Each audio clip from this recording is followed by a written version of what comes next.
মক্কার কাফের আস ইবনে ওয়াইল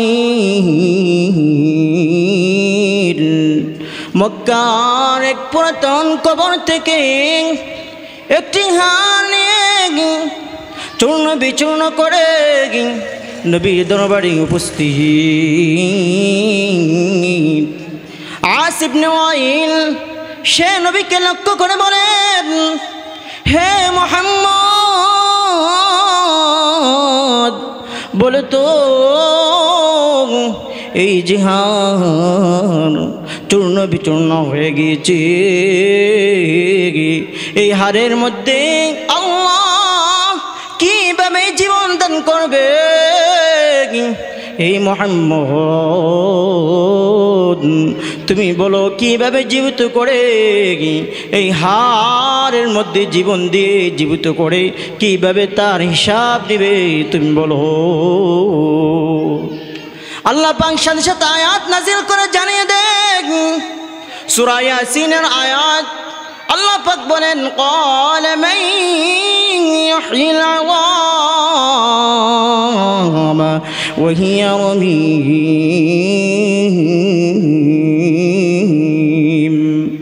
সে বলেন, এই যে হাড় চূর্ণ বিচূর্ণ হয়ে গিয়েছে, যার কোনো অস্তিত্ব পাওয়া যায় না, এই হাড়ের মধ্যে কে জীবন দিবে? কুল হিয়াল্লাযী আনশাহা আওয়াল মাররা ওয়া হুয়া বিকুল্লি খালকিন আলীম। নবী হে মুহাম্মদুর রাসূলুল্লাহ সাল্লাল্লাহু আলাইহি সাল্লাম, আপনি বলে দিন, যিনি প্রথমে সৃষ্টি করেছেন, যিনি প্রথমে হাড়ের মধ্যে জীবন দিয়েছেন, তিনি আবার দ্বিতীয়বার জীবিত করে তার হিসাব নেবেন। জোরে জোরে বলেন সুবহানাল্লাহ। মিনাল হুদা ওয়াল ফুরকান ونشهد أن لا إله إلا الله وحده لا شريك له ونشهد أن سيدنا وحبيبنا وحبيب ربنا وطبيبنا وطبيب قلوبنا ومولانا محمدا عبده ورسوله أرسله بالحق بشيرا ونذيرا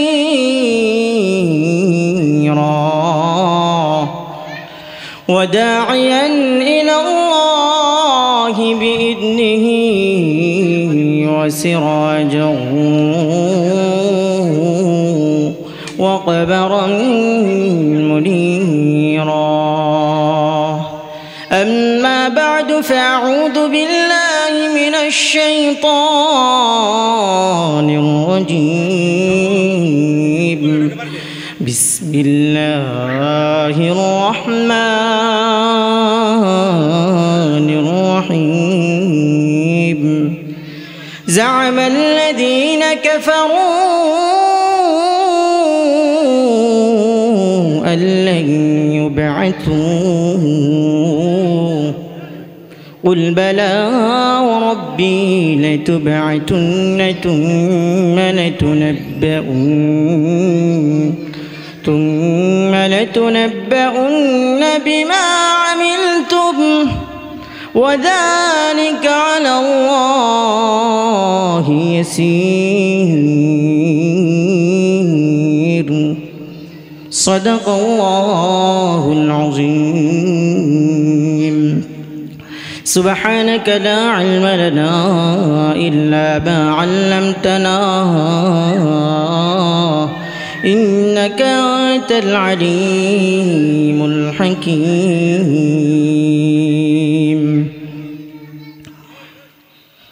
الحمد لله নূরপুর চৌধুরী বাড়ি কবরবাসীদের স্মরণে ও যুবকবৃন্দের উদ্যোগে আয়োজিত আজকের ওয়াজ ও দোয়ার মাহফিলের সম্মানিত সভাপতি, উপস্থিত আমার ইসলাম প্রিয় দিন প্রিয় যুবক ভাইয়েরা, মুরব্বী বাবারা, পর্দার আড়ালের পর্দানিশীন মা ও বোনেরা, আমরা শুকরিয়া আদায় করব মহান রব্বুল ইজ্জত ওয়াল জালালের দরবারে, যে মহান রব্বুল ইজ্জত ওয়াল জালাল আমাদেরকে দুনিয়ার সমস্ত কাজ থেকে ফারেক করে সুস্থতার সাথে হায়াতে বরকত দিয়ে এই কোরআনের বাগানে আসার বসার তৌফিক দিয়েছেন।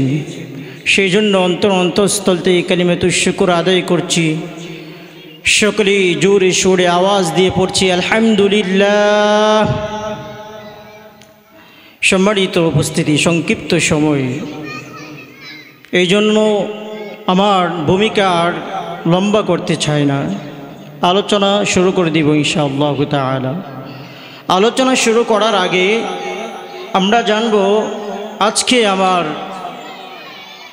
আলোচনার বিষয়বস্তু কী হবে।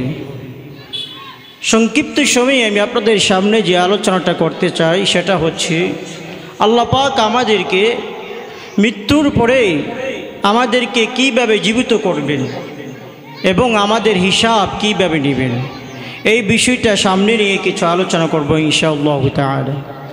আজ পৃথিবীর মানুষগুলো এমনভাবে তাদের জীবন চালাচ্ছে, তাদের জিন্দেগি চালাচ্ছে, যেন মনে হচ্ছে মৃত্যুর পরে তাদেরকে জীবিত করা হবে না, তাদের হিসাব নেওয়া হবে না।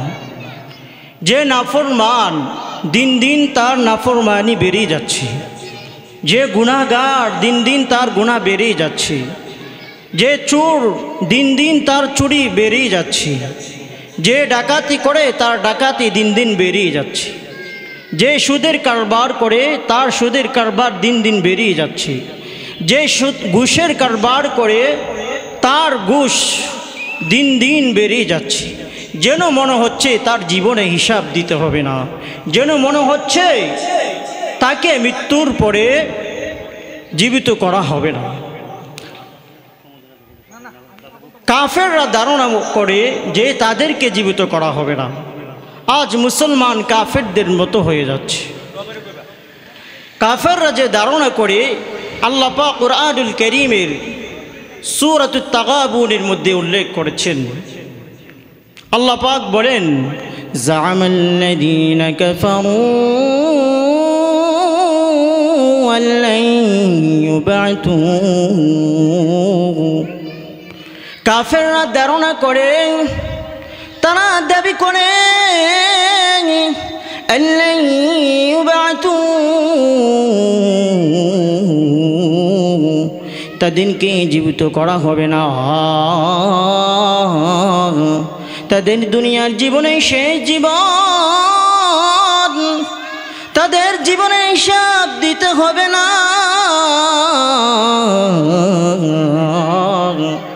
আল্লাহ পাক বলেন, কুল বালা রাব্বি লাতুবআতুন্না থুম্মা লাতুনাব্বাউন্না বিমা আমিলতুম। হে নবী মুহাম্মদুর রাসূলুল্লাহ সাল্লাল্লাহু আলাইহি সাল্লাম, আপনি তাদেরকে বলে দিন অবশ্যই অবশ্যই জীবিত করা হবে। ও রব্বি, আমার রবের কসম খেয়ে আমি বলছি, লাতুবআতুন, তোমাদেরকে পুনরুত্থান করা হবে, মৃত্যুর পরে জীবিত করা হবে।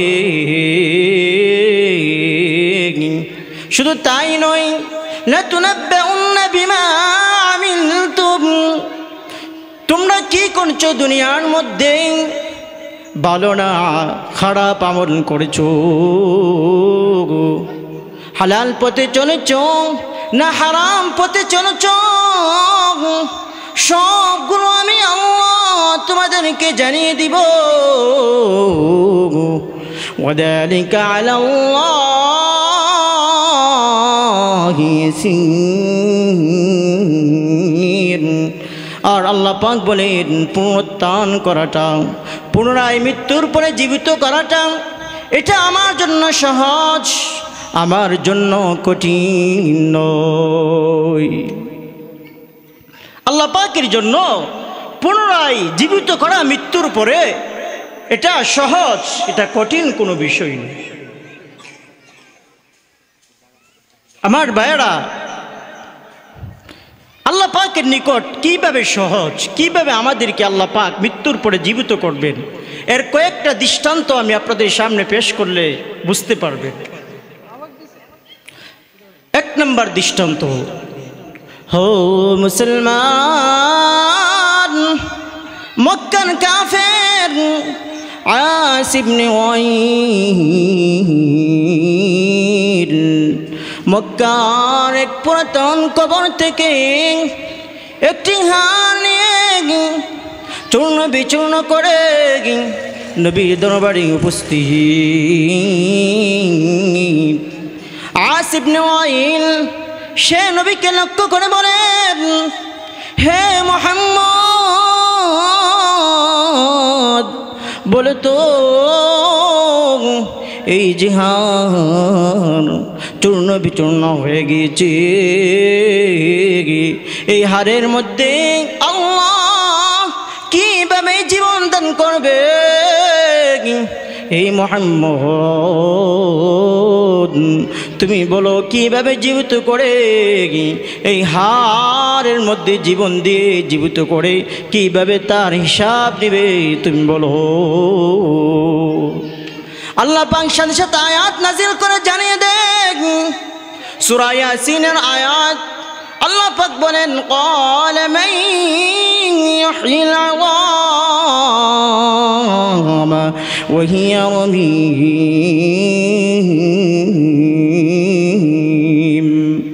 সে বলেন, এই যে হাড় চূর্ণ বিচূর্ণ হয়ে গিয়েছে, যার কোনো অস্তিত্ব পাওয়া যায় না, এই হাড়ের মধ্যে কে জীবন দিবে? কুল হিয়াল্লাযী আনশাহা আওয়ালা মাররা ওয়া হুয়া বিকুল্লি খালকিন আলীম। নবী হে মুহাম্মদুর রাসূলুল্লাহ সাল্লাল্লাহু আলাইহি সাল্লাম, আপনি বলে দিন, যিনি প্রথমে সৃষ্টি করেছেন, যিনি প্রথমে হাড়ের মধ্যে জীবন দিয়েছেন, তিনি আবার দ্বিতীয়বার জীবিত করে তার হিসাব নেবেন। জোরে জোরে বলেন সুবহানাল্লাহ। যিনি প্রথমে সৃষ্টি করেছেন, তিনি আবার এই হাড়ের মধ্যে জীবন দিয়ে আবার পুনরায় জীবিত করে, পুনরুত্থান করে তার হিসাব তিনিই নেবেন। আমার ভাইরা, প্রথম একটা জিনিস বানানো এটা কঠিন হয়ে যায়, মানুষের কাছে কঠিন লাগে প্রথম একটা জিনিস বানানো। আল্লাহ পাক তো আমাদেরকে প্রথমে বানিয়েছেন, তো দ্বিতীয়বার বানাতে পারবে না, এটা আবার কেমন কথা? প্রথম যেহেতু তিনি বানিয়েছেন, দ্বিতীয়বার আবার তিনি আবার বানাবেন। হো নূরপুরের মুসলমান, দুনিয়ার কোম্পানি যদি একটি বস্তু বানায় আর ওই বস্তুটা ভেঙে চুরমার হয়ে যায়, ওই দুনিয়ার কোম্পানি ওই বস্তুটা আবার দ্বিতীয়বার বানাতে পারে। কারণ হচ্ছে ওই কোম্পানি প্রথমে বানিয়েছেন। দুনিয়ার কোম্পানি যদি দ্বিতীয়বার বানাতে পারে, আমার আপনার রব, চন্দ্রের সূর্যের রব, পাহাড় পর্বতের রব আল্লাহ দ্বিতীয়বার বানাতে পারবে না কেন? প্রথমে যিনি বানিয়েছেন তিনি আবার দ্বিতীয়বার বানাতে পারবে, ঠিক কিনা বলেন? যেহেতু প্রথমেই তিনি বানিয়েছেন এই জন্য তিনি দ্বিতীয়বার বানাতে পারবে। দুনিয়ার কোম্পানি প্রথমে বানানোর পরে যদি ভেঙে চুরমার হয়ে যায় ওই জিনিসটা আবার দ্বিতীয়বার বানাতে পারে। দুনিয়ার কোম্পানি যেহেতু বানাতে পারে আল্লাহ পাকও দ্বিতীয়বার বানাতে পারবে, ঠিক কিনা বলেন? গেল এক নম্বর দৃষ্টান্ত, কিভাবে আল্লাহ পাক আমাদেরকে পুনরায় জীবিত করবেন মৃত্যুর। দুই নম্বর দৃষ্টান্ত, আল্লাহ পাক আসমানের দিকে আমাদেরকে নজর করার কথা বলেছেন যে আসমানের দিকে তোমরা তাকাও, তাকিয়ে দেখো এই আসমানকে আমি কিভাবে বানিয়েছি। আল্লাহ পাক মহাগ্রন্থ কোরআনের সূরাতুন নাজিআর মধ্যে বলেন আআনতুম আশাদ্দু খালকান মিস সামাউ বানা। হে দুনিয়া মানুষ সকল, বলো তো আসমান বানানো কঠিন না তোমাদেরকে বানানো কঠিন? এত বড় বিশাল আসমান আমি আল্লাহ বানিয়েছি, খুঁটিবিহীন আসমান, একটা নয়, দুইটা নয়, তিনটা নয়, চারটা, পাঁচটা, সাতটা আসমান আমি আল্লাহ বানিয়েছি, খুঁটিবিহীন দান করিয়ে রেখেছি। তোমরা তো ছোট থেকে ছোট একটা জিনিস বানাবে, খুঁটি ছাড়া তোমরা বানাতে পারো না। আমি আল্লাহ এত বিশাল আসমান বানিয়ে রেখেছি খুঁটিবিহীন, এত বিশাল আসমান খুঁটিবিহীন দাঁড় করিয়ে রেখেছি, আমার কষ্ট হয় নাই। আর তোমরা কল্পনা জল্পনা করো তোমাদেরকে আমি কিভাবে বানাবো। এত বড় বিশাল আসমান আমি আল্লাহ খুঁটিবিহীন সৃষ্টি করেছি, আমার কোনো কষ্ট হয় নাই। আর তোমরা কল্পনা জল্পনা করো জমিনে থেকে থেকে ছোট ছোট মানুষগুলো তোমাদেরকে মৃত্যুর পরে আমি কিভাবে সৃষ্টি করি। এটা বোকামি ছাড়া আর কোনো কিছুই হতে পারে না, ঠিক কিনা বলেন?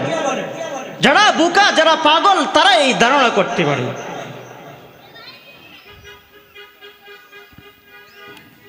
আমার প্রিয় ভাইরা, আল্লাহ পাক তিন নাম্বার দৃষ্টান্ত দেন যারা পুনরুত্থানকে অস্বীকার করে, মৃত্যুর পরে যে জীবিত হবে যারা অস্বীকার করে, আল্লাহ পাক তিন নাম্বার উদাহরণ দিচ্ছেন। মহাগ্রন্থ কোরআনের সূরাতুল হজ্জের মধ্যে আল্লাহ তাআলা মানুষদেরকে মায়ের পেটের মধ্যে কিভাবে বানিয়েছেন এই বিষয়টা মানুষদেরকে স্মরণ করিয়ে দিচ্ছেন। আল্লাহ পাক বলেন ইয়া আইয়ুহান নাস ইন কুনতুম ফি রাইবিন মিনাল বা'দ। হে মানুষগণ শুনো, হে নূরপুরের মুসলমান গভীর মনোযোগ দিয়ে শুনো। ইন কুনতুম ফি রাইবিন মিনাল বা'দ, যদি তোমরা পুনরুত্থানের ব্যাপারে, পুনরায় জীবিত হবে এই ব্যাপারে সন্দেহ করো, তাহলে শুনে রেখো ফাইন্না খালাকনাকুম মিন তুরাব, আমি আল্লাহ তোমাদেরকে মাটি থেকে সৃষ্টি করেছি, অর্থাৎ তোমাদের আদি পিতা আদমকে আমি মাটি থেকে সৃষ্টি করেছি। জোরে বলেন সুবহানাল্লাহ। তোমাদেরকে আমি যে প্রথম সৃষ্টি করেছি সেই কথাগুলো শোনো। আদমকে আমি মাটি দ্বারা সৃষ্টি করেছি, এরপরে তোমাদের কীভাবে সৃষ্টি করেছি শোনো তোমরা। তুম্মা মিন নুতফা, অতঃপর শুক্রবিন্দু থেকে, এক ফুটা নাপাক থেকে আমি আল্লাহ তোমাদেরকে মায়ের পেটে প্রেরণ করেছি। ওই শুক্রবিন্দুকে আমি এরপরে তুম্মা মিন নুতফা তুম্মা মিন আলাকা ওই শুক্রবিন্দুকে তোমাদের মায়ের পেটে আমি রক্তে পরিণত করেছি।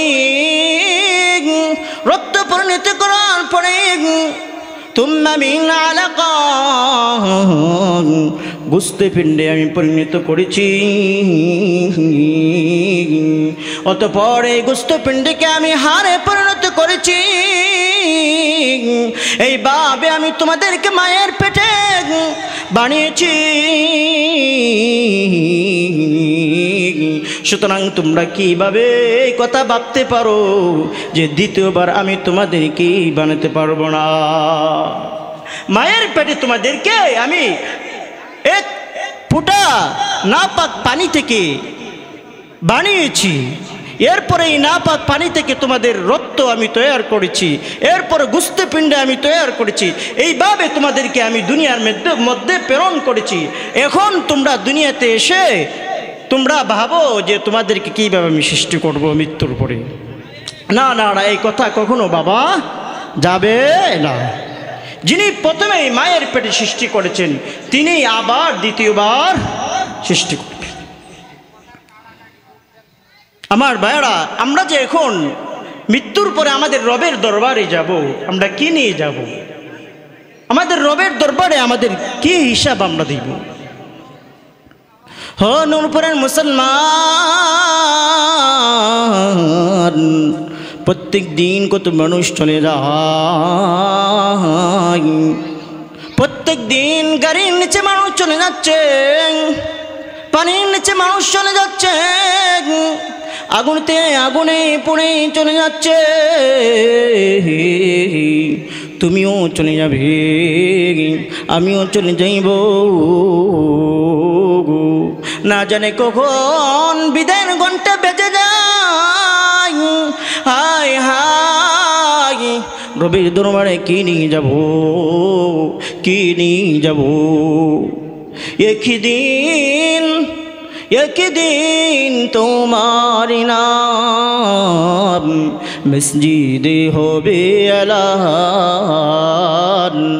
একই দিন তোমার নাম মসজিদে হবে এলান। তৈরি দেখো,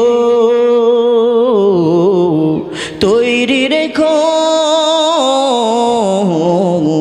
তৈরি দেখো, তৈরি রেখো কবরের সামান। তৈরি রেখো কবরের সামান। মসজিদে এলান হয়ে যাবে, নূরপুরের আব্দুল করিম নাই, চলে গেছে। সবাই দৌড়ে আসবে আব্দুল করিমকে দেখার জন্য, আব্দুর রহিমকে দেখার জন্য।